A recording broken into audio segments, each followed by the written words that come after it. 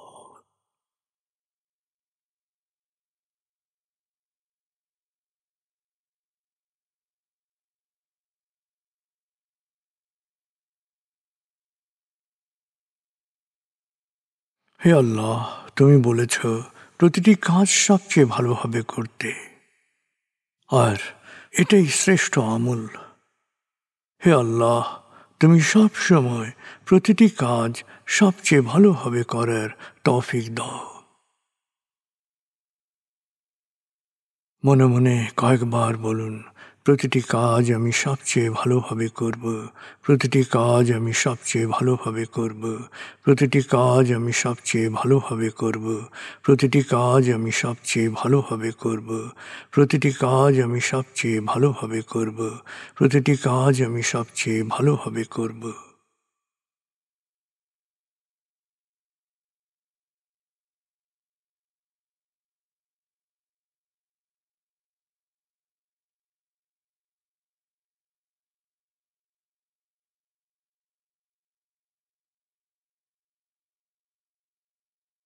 আপনি মনের এক গভীর অবস্থায় অবস্থান করছেন। এবার আপনি নিজের জন্যে বা অন্যের জন্যে বিশেষ একটি প্রার্থনায় মনোনিবেশ করুন।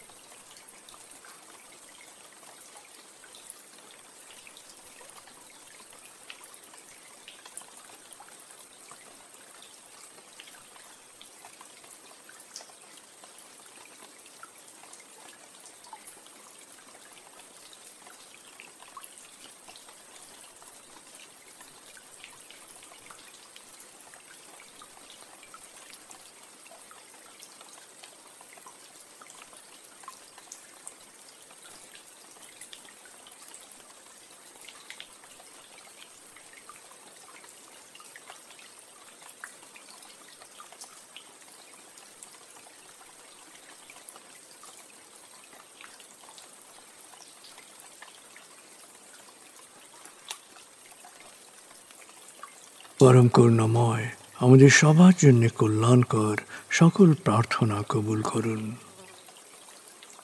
আমিন।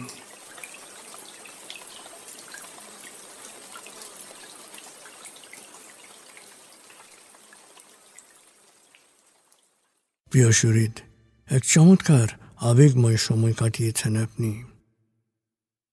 আমি এখন 0 থেকে 7 গণনা করব।